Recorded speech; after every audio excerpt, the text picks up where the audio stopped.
Hello welcome back everyone, good morning to all of you guys. और जैसे कि मैंने आपसे वादा किया था यार कि आज पिछले कल मैंने वादा किया था कि आज आपको एक मैं लेक्चर वीडियो देने वाला हूं ऑसम, जिसमें हम कोई पढ़ाई नहीं करेंगे लेकिन पढ़ाई से भी ज्यादा इंपॉर्टेंट चीज करेंगे, क्योंकि हम कैलकुलेशन में कहीं ना कहीं एग्जाम में कुछ ऐसी कैलकुलेशंस आ जाती है, कुछ ऐसा डेटा आ जाता है जिसमें कहीं ना कहीं हम स्टक कर जाते हैं। तो वो प्रॉब्लम का सॉल्यूशन भी मैं आपको देने वाला हूं यार। 100% इन कैलकुलेशन पे बेस्ड डेटा आपके पास एग्जाम में आने वाला है। इसमें ऐसा हो ही नहीं सकता कि ये जो कैलकुलेशंस आज मैं यहां पे आपको बता रहा हूं कि इजीली आप कैसे सॉल्व कर सकते हो और ये डेटा आपके एग्जाम में आपको ना मिले, right. So just before your examination आप इस डेटा को याद रखेंगे, माइंड में रखेंगे, एंड 100% जब क्वेश्चन आएगा और आप स्टक करेंगे तो आप इसको अप्लाई करेंगे और बहुत easily you can solve the problem, I guarantee. Okay, so दोस्तों उम्मीद करता हूं आप समझ गए होंगे पिछले कल जो मैंने आपको लेक्चर वीडियो दी थी, जिसमें मैंने मोस्ट इंपॉर्टेंट टाइप के मोस्ट स्कोरिंग टाइप के जो चैप्टर्स थे उनकी डिस्कशन करी थी, राइट।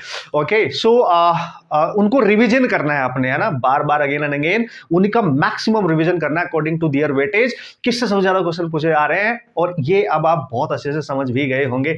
तो जल्दी से स्टार्ट करते हैं आज की कहानी मेरी जुबानी, और बहुत ऑसम चीज दूंगा मैं लास्ट मोमेंट पे जो आपके लिए एक तरीके से भयंकर तरीके से बेनिफिशियल होने वाली है, आपको बहुत ज्यादा लॉट ऑफ हेल्प करने वाली है। इस लेक्चर वीडियो के बाद जो नेक्स्ट वीडियोज आपको मिलेंगी, राइट, वो मिलेंगे मोस्ट इंपॉर्टेंट टाइप के, मोस्ट सिमिलर टाइप के क्वेश्चंस, फॉर्मूला बेस्ड, क्योंकि 90% क्वेश्चंस तो फिजिक्स में फॉर्मूला बेस्ड ही आ रहे हैं, और वो मोस्ट इंपॉर्टेंट टाइप के कौन से फॉर्मूलाज हैं जो सबसे ज्यादा रिपीट होते हैं जिन पे क्वेश्चंस, राइट, उनके क्वेश्चंस मैं डिस्कस करूंगा, यू डोंट वरी, ठीक है। तो दोस्तों मेहनत करते रहना पॉजिटिविटी के साथ, मस्त तरीके से।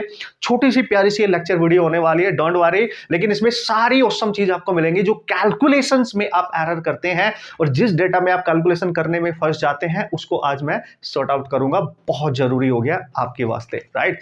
चलो देखो यार, कुछ डेटा मैं यहाँ पे आपके साथ शेयर करूंगा फॉर मॉडर्न फिजिक्स। स्पेशली हम यहाँ पे बात करने वाले हैं मॉडर्न फिजिक्स के लिए, right. This is for modern physics. अगर मैं यूज करूं ये जो डेटा मैं यहाँ पे लिख रहा हूं, देखो वही 5 क्वेश्चंस हर साल पूछे जा रहे हैं मॉडर्न फिजिक्स से। Dual nature of radiation and matter वाले चैप्टर को अगर मैं इंक्लूड कर लूं, एटम न्यूक्लियाई को मैं इंक्लूड कर लूं, इन सबसे 5 क्वेश्चंस बहुत होते हैं, 20 मार्क्स बहुत होते हैं यार, ठीक है। तो उसमें एक कॉमन सा डेटा होता है जिसमें सबसे ज्यादा बच्चे लोग फंसते हैं। इजी होता है क्वेश्चन, यू नो, ये आपको भी पता है, ये मेरे को भी पता है, ठीक है। इजी होता है, ये भी पता होता है ये फॉर्मूला यूज हो रहा है, बट स्टिल वहां पे गलती होती है क्योंकि कैलकुलेशन वहां पे थोड़ी लेंथी हो जाती है। पॉइंट्स में जब डेटा आ जाता है तो वो बहुत टिपिकल सा हो जाता है, उसको डिवाइड करना, मल्टीप्लाई करना, और बहुत जल्दी से क्वेश्चन सॉल्व नहीं हो पाते हैं, लेकिन मजा आएगा बॉस, ठीक है। तो सबसे पहला पॉइंट फॉर मॉडर्न फिजिक्स जो नॉर्मली इसमें यूज होगा, देखो केमिस्ट्री में भी आपकी हेल्प करेगा, फिजिक्स में तो ऑब्वियसली करेगा, इसलिए ऑसम है, ठीक है। तो सबसे पहले आपने याद रखना है ratio of H over E, very important guys, ठीक है। This is Planck's constant and this is the charge of electron. इसका रेशियो जब हम प्लैंक्स कांस्टेंट की वैल्यू पुट करेंगे और चार्ज से डिवाइड करेंगे तो बहुत टाइम लगेगा यार डिवाइड करने में, है कि नहीं। काहे को इतना टाइम वेस्ट करना, है ना, क्यों फंसना हमने वहां पे, इतना टाइम नहीं होता हमारे पास। तो आपने डायरेक्ट इसको याद रख लेना है, 4.14 इंटू 10⁻⁻15, ये आपने इसका रिजल्ट याद रखना है। मतलब ये जो रेशियो है ये इसके इक्वल है। तो जब भी कभी किसी कैलकुलेशन में ये रेशियो यूज होगा, ठीक है, ये रेशियो, जैसे आपसे फोटोन की एनर्जी की बात कर रहा है, एग्जांपल ले रहा हूं मैं जस्ट, ठीक है, आपसे बोला एच न्यू होता है जी, और इसको इलेक्ट्रॉन, ये तो है जूल में, इलेक्ट्रॉन वोल्ट में निकालो। अगर आपने निकालना है इलेक्ट्रॉन वोल्ट में तो आपको ई से डिवाइड करना पड़ेगा ना, फ्रीक्वेंसी आपको गिवन होगी या वेवलेंथ आपको गिवन होगी। तो देखो ये डेटा सॉल्व करना टिपिकल हो जाता है, तो इसको डायरेक्ट यू पुट करो, फ्रीक्वेंसी पुट करो, मल्टीप्लाई करो, easily you can solve the problem. ऐसी लॉट ऑफ प्रॉब्लम यहाँ पे आप करने वाले हैं, ठीक है, बेहतरीन तरीके से। दूसरा data, what is that sir? दोस्तों प्लैंक कांस्टेंट के साथ जब स्पीड ऑफ लाइट का मल्टीप्लिकेशन होता है यानी hc, ठीक है, फिर से सुनो, प्लैंक्स कांस्टेंट के साथ hc यानी Planck's constant into speed of light का जो प्रोडक्ट होता है ये आपने याद रखना है, लगभग 19.9 इंटू 10⁻⁻26 ये होता है। तो डायरेक्ट आपको प्लैंक्स कांस्टेंट की वैल्यू पुट करके सी से मल्टीप्लाई करके नहीं सॉल्व करना है, आपने ये याद रखना है, और याद रखना आसान है, 19.9 10⁻⁻26। 2-3 बार इसको देखेंगे, और अब तो आपको याद रखना भी पड़ेगा क्योंकि आपका एग्जाम जस्ट 5 डेज बाद होने वाला है, ठीक है। तो बहुत ज्यादा इस पे आपने फोकस करना है जिससे आपकी कैलकुलेशंस बहुत इजी होने वाली हैं और ऑसम तरीके से होने वाली है, ये तो आप ट्रस्ट करो, ठीक है। नेक्स्ट क्या है सर? देखो अब वो बोलता है कि यार कभी कभी होता है एच सी भी होता है और डिवाइड में ई भी होता है, मतलब एच सी बाई ई भी होता है। ये पूरी वैल्यू अगर याद रखनी है, अरे मजा आ जाएगा यार। देखो सारी कैलकुलेशन ही फिनिश हो जाएंगी। मतलब कहीं पे एच भी है, सी भी है और डिवाइड में ई भी है, अगर ई से भी डिवाइड कर दिया गया है तब आप यूज करने वाले हैं 1 2 4 2 इंटू 10⁻⁹, तब उसकी जगह आप ये यूज कर सकते हैं। कहीं पर अगर एच भी है, सी भी है और डिवाइड में ई भी है तो 1 2 4 2 याद है ना, याद मतलब इजीली याद कर सकते हो। 1 2 4 2 इंटू 10⁻⁹, तो ये डेटा आप याद करेंगे। और ये 3 मोस्ट इंपॉर्टेंट टाइप के कैलकुलेशन को इजी बनाने वाले डेटाज हैं जो आपने हमेशा माइंड में रखने। चिपका लो उसको, आज इसके नोट्स बनाओ, जहां पे भी आप पढ़ रहे हो 5 दिन है आपके पास, डेली देखना है इसको, डेली लिखना है इसको, क्या बात कर रहे हो आपके सबकॉन्शियस माइंड में इकट्ठे हो जाएंगे और आप भूलोगे भी नहीं। और लॉट ऑफ हेल्प आपकी एग्जाम में करने वाले, जो क्वेश्चन आपके कैलकुलेशन की वजह से गलत होते हैं, छूट जाते हैं ना, वो अब नहीं होंगे, राइट, अगर आप इन सारे डेटाज को याद रखेंगे। चलो भाई, तो ये था कुछ डेटा एंड ये मैंने नोट करके लिखना है। This is note number A, है ना, नोट ए के इनसाइड ये डेटा है। अब हम बात करेंगे नोट 2 की, राइट, है ना, वेरी इंपॉर्टेंट गाइस, ठीक है। तो नोट 2 में हम डिस्कस करने वाले हैं, यानी बी में, ठीक है। इसके अंदर कौन सा डेटा है, यू हैव टू रिमेंबर। आपने देखा होगा कुछ नंबर्स होते हैं उनकी पावर थोड़ी टिपिकल सी आ जाती है, तो उन टिपिकल सी पावर को सॉल्व करना थोड़ा सा टिपिकल हो जाता है एग्जाम के दौरान। तो वो डेटा आप किस तरीके से याद रख सकते हो, जो मैंने यहाँ पे सेलेक्ट करा है। एक तो आपको देखो हमेशा पता होता है, पहला डेटा आप सबको पता है, √2 या 2 की पावर 1/2, एक ही बात है। और इसकी वैल्यू आप सबको पता है 1.414, राइट, ये वैल्यू आपको पता है, ठीक है। अरे सर ये तो हमें पता है, क्या बता रहे हो। अरे भाई इसी का यूज करके, इसका रेफरेंस लेके ही तो हम बहुत इजी बनाने वाले हैं। देखो जब 2 की पावर 1/2 है, समझना बात को, तब आंसर 1.4 के आसपास आ रहा है। लेकिन अगर आपसे पूछ लिया जाए √3, पता है सर, बिल्कुल पता है, कितना होता है सर, दिस इज 1.73। लेकिन अगर दोस्तों आपसे पूछा जाए 2 की पावर 1/3, समझ गए ना, तो आप देख सकते हैं यहां 1/2 है, मतलब जब अंडर रूट में 2 है तो 1.4 आ रहा है। जब 2 की पावर 1/3 है तो आंसर इसके नियर बाय ही आएगा, इससे थोड़ा कम आएगा तो 1.3 के आसपास आप ले सकते हैं। अप्रोक्स इतना डेटा अगर आप दिमाग में रख के चलेंगे तो आपका करेक्ट आंसर आएगा, एकदम एकदम एकदम, ठीक है। अब आप बोलोगे यार सर इसका मतलब, तो अगर कहीं 2 की पावर 1/4 है, जब 2 था तो 1.4 है, जब 3 हुआ नीचे वैल्यू बढ़ रही है तो 1.3 है, डेटा कम हो रहा है, जब 4 हुआ तो ये और कम हो जाएगा, लगभग 1.2 के आसपास आएगा। मतलब इस तरीके से आप इमेजिनेशन करके थोड़ा सा अप्रोक्स डेटा लेके क्वेश्चन बहुत इजीली सॉल्व कर सकते हैं। अदरवाइज यार कैसे वहां पे सॉल्व करने बैठ जाओगे तो दिक्कत हो जाएगी ना। तो you just use this data, right. तो अप्रोक्सीमेट डेटा है ये, you can use it, okay.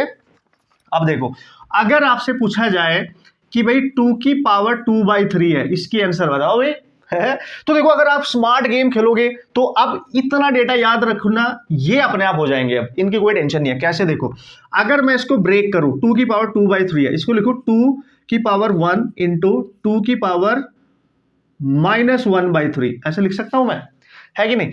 और ये देखो 1, देखो पावर ऐड हो जाएंगे तो 2/3 बचेगा, राइट। तो 2 इंटू ये 2 तो मिल ही गया, और इसको आप ऐसे भी लिख सकते हो कि 2 डिवाइड में 2 की पावर 1/3, और 2 तो ऊपर है ही, और 2 की पावर 1/3 मैंने यहाँ पे लिया 1.3, तो इसको आप लिख सकते हो 20/13। और जब इसको आप सॉल्व करोगे तो लगभग ये जो आप याद भी रख सकते हो, नो प्रॉब्लम, 1.54 के आसपास आएगा। मतलब 2 की पावर 2/3 का डेटा आप डायरेक्ट ये भी याद रख सकते हो। बट कैसे, वो मैंने बता दिया कितना ईजी हो जाएगा। अब 20 को 13 से डिवाइड तो कोई भी बच्चा कर ही लेगा ऑब्वियसली यार, ठीक है। बस उसको रास्ता पता होना चाहिए कि किस तरीके से इन कैलकुलेशन के साथ डील करना है, समझ गया ना। चलो ठीक है, मजा आ गया, ठीक है। अब एक और देखते हैं, अगर आपसे बात करेगा 2 की पावर 3/2, ये तो बिल्कुल इजी हो गया, राइट। तो इसको आप कैसे लिख सकते हैं, 2 की पावर 1 ब्रेक कर लो इनटू 2 की पावर 1/2, ये बिल्कुल इजी हो गया, ठीक है। और ये बहुत ज्यादा यूज भी होता है फिजिक्स में, केमिस्ट्री में, राइट। सो देखो भाई, इस पावर को 1 को 1/2 में 3/2 ही आएगा, तो हम ऐसे लिखें या ऐसे लिखें तो बात तो एक ही है। तो देखो इसकी वैल्यू तो ऑलरेडी पता है और इसकी भी पहले से ही पता है, 1.414, तो आपका आंसर आएगा 2.828, है ना। तो इसकी वैल्यू डायरेक्ट आप इस तरीके से याद रख सकते हैं। तो यार लॉट ऑफ हेल्प आपकी करेगी, ये डोंट वरी, है ना, ये डोंट वरी। बस शिद्दत के साथ मेहनत आप करते रहे और इस डेटा को आप यूज करें, लिख लेना, इसकी लिस्ट बना लेना, अपने सामने किसी भी वॉल पे इसको स्टिक कर देना एक तरीके से, जिससे ये सारा आपके दिमाग के सामने रहे यार। क्योंकि लास्ट मोमेंट पे जितनी ज्यादा चीजें हमारे आमने सामने जल्दी जल्दी जाएंगी, उतना ज्यादा माइंड उसको कैप्चर करेगा, क्योंकि डर होता है ना कहीं, है ना, तो जल्दी जल्दी से उसको कैप्चर कर लेता है माइंड। तो देखो कैलकुलेशन में अगर कम से कम 10 प्रॉब्लम्स में कैलकुलेशन में आपको दिक्कत आ रही है, तो 10 प्रॉब्लम जब आप करेक्ट करके आओगे तो ऑटोमेटिकली आपके मार्क्स कितने ज्यादा स्कोर कर सकते हो आप, राइट। तो सारी प्रॉब्लम का सॉल्यूशन आपके पास है, ठीक है। चलो उम्मीद करता हूं आप समझ रहे हैं मेरी भावनाएं, है कि नहीं। चलो अब क्या करेंगे सर, हाँ दैट इज सफिशिएंट गाइस, एक दैट इज सफिशिएंट। अब एक लास्ट डेटा है जो मैं आपसे यहाँ पे डिस्कस करूंगा, शेयर करूंगा, और ये बहुत जरूरी है, like trigonometric value, some trigonometric formulas, very very very important यार। बहुत ज्यादा नीट वाले फिजिक्स में ट्रिग्नोमेट्रिक डेटा का यूज करते हैं, इसलिए करते हैं क्योंकि वो देखना चाहते हैं कि मेडिकल एस्पिरेंट ने इसकी तैयारी करी या नहीं, वो कैलकुलेशन में अच्छा है या नहीं, उसको फॉर्मूलाज याद है या नहीं। अदरवाइज तो क्वेश्चंस आपके इजी भी गलत हो जाते हैं, राइट। तो एंड टाइम पे उस पे भी फोकस करके जाना है। So that's why you can solve the problem very easily, and calculation में आप स्टक नहीं करेंगे। So that's why, right. तो चलो चेक करते हैं। सो यहां पे मैं बात करने वाला हूं नोट नंबर सी, यानी थर्ड, है ना। सो इसके अंदर कौन कौन सा डेटा आने वाला है, and this is really awesome for you guys, okay. तो कुछ डेटा पहले, सबसे पहले लिखूंगा दो मोस्ट इंपोर्टेंट के फॉर्मूला जो सबको पता होने चाहिए, बढ़िया तरीके से पता होने चाहिए, गलती बिल्कुल भी नहीं होनी चाहिए, राइट। सबसे पहला expression you have to remember guys, this is sine of 2 theta, right. वैसे इजी है, याद होगा, but still you have to remember this. जब भी कभी ये होगा साइन 2 थीटा, तो 2 बाहर निकालो, इसमें से साइन थीटा को लिखो, इनटू कोस थीटा भी लिखो, ठीक है। ये बहुत अमेजिंग होने वाला है आपके लिए फॉर्मूला, बहुत अमेजिंग, ठीक है। सर अगर ऐसा हुआ कभी कि साइन ऑफ केवल थीटा हुआ, अगर यहाँ 2 ना हुआ, तब इसका फॉर्मूला बनता है 2 एज इट इज लिखो, साइन ऑफ, ये जो 2 है इसका एंगल डबल है, इसका हाफ करेंगे, यानी थीटा बाई 2 लिखेंगे, फिर into cos of theta by 2 लिखेंगे, बस ऐसे याद रखना, ठीक है। वैसे तो यही इंपॉर्टेंट होगा मेडिकल एस्पिरेंट्स के लिए, राइट। दूसरा एक्सप्रेशन दोस्तों होता है cos ऑफ 2 थीटा, and that is you can write दो important expression you have to remember for this formula. What is that? एक cos को cos के टर्म्स में कन्वर्ट करना है, 2 cos of square theta minus 1, एक तो ये होता है। दूसरा होता है आपके पास that is 1 minus 2 sine of square theta, ये और ये देखो कैसे अकॉर्डिंग टू आर रिक्वायरमेंट हम यूज करते हैं। अगर कॉज को कॉज में ही कन्वर्ट करना है तो 2 cos स्क्वायर थीटा माइनस 1 इसकी जगह रिप्लेस कर सकते हैं, cos 2 थीटा की जगह। अगर साइन में कन्वर्ट करना है इसको तो 1 माइनस 2 साइन स्क्वायर थीटा इसकी जगह लिखा जा सकता है, ठीक है। चलो अब आप सोच रहे होंगे कि ये यही है, नहीं, कुछ डेटा, कुछ न्यूमेरिकल जो एंगल वाला डेटा होता था जो हम 10th क्लास से पढ़ते आ रहे हैं ऑब्वियसली, लेकिन किस तरीके से इजीली आप मेमोराइज कर सकते हो, याद रख सकते हो, वो मैं आपको बताने वाला हूं। और जिसका सारे एंगल नहीं लिखाऊंगा, आप टेंशन मत लो, ठीक है, सारे एंगल नहीं लिखाऊंगा, क्योंकि यहाँ पे हमने हिटिंग करनी है, तो most important type of data जो एज इट इज एग्जाम में यूज होता है, मैं उसी की बात करूंगा। सो टेंशन नहीं है, ठीक है। चलो आ जाओ। तो सबसे पहले मैं यहां बात करूंगा दोस्तों, सबसे पहले किसकी बात करूंगा, देखो अगर आपसे पूछे cos ऑफ 0, तो cos 0 की वैल्यू साइन ऑफ 90 के इक्वली होती है, दैट इज 1। तो देखो इससे आपको ज्यादा हेल्प मिलेगी, इजी, यानी cos 0 पे cos 90 की वैल्यू और cos 0 की सेम होती है, दैट इज 1, ठीक है। सिमिलरली अगर आपसे पूछे cos 30, तो ये साइन ऑफ 60 की वैल्यू के इक्वल होती है, cos 30 की वैल्यू जो होगी वही साइन 60 की होगी, यानी √3/2, राइट। अगर आपसे पूछे cos ऑफ 60, ये सेम होती है जो साइन ऑफ 30 के इक्वल होती है, and that is equal to 1/2। तो उम्मीद करता हूं आप ये चीज इसी तरीके से याद रखेंगे तो आपके लिए ज्यादा इजी होने वाली है, very very very important, right. अब देखो, चलो अब एक मोस्ट कॉमन डेटा जो एग्जाम में यूज होता है, ठीक है, वो क्या है सर, देखो cos ऑफ 120 सबसे ज्यादा यूज होगा, उम्मीद करता हूं आपको याद भी है, दैट इज -1/2, ठीक है। cos ऑफ 180 सबसे ज्यादा यूज होता है, that is -1, obviously, right. And sine of 37 degree अगर पूछ बैठे कभी, ठीक है, तो इसकी वैल्यू आपको रखनी याद है 3/5, और अगर cos 37 पूछेगा तो उसकी वैल्यू याद रखनी है आपको 4/5। Very very very important, right और अगर आप और अमेजिंगली इसको याद करने की कोशिश करोगे तो साइन 37 की वैल्यू वही होती है जो कॉस 53 की होती है, यानी 3/5, और कॉस 37 की वही होती है जो साइन ऑफ 53 की होती है, दैट इज 4/5। आप ऐसे भी याद रख सकते हो, ठीक है। साइन 37 की वैल्यू और कॉस 53 की वैल्यू सेम होती है 3/5। कॉस 37 की वैल्यू और साइन 53 की वैल्यू होती है 4/5। This is important data.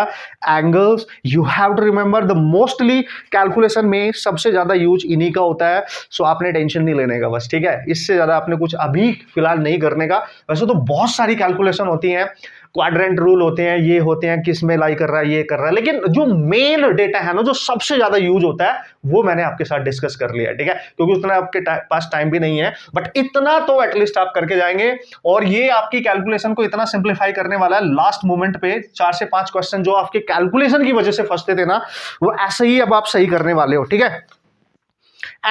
ठीक है ना, वो जो कॉन्फिडेंस होता है ना, 4-5 क्वेश्चंस कि गलत हो जाएंगे, वो कॉन्फिडेंस वापस आ जाएगा आपका कि अब गलत बिल्कुल भी नहीं होंगे। आप एक बार देख लेंगे H/E this one, HC this one, right. How to use वो मैंने बता दिया है, HC/E दिस वन। सो ये सारा डेटा, ये सारे एंगल्स, ये सारे फॉर्मूलाज, ये वाला data very very very important.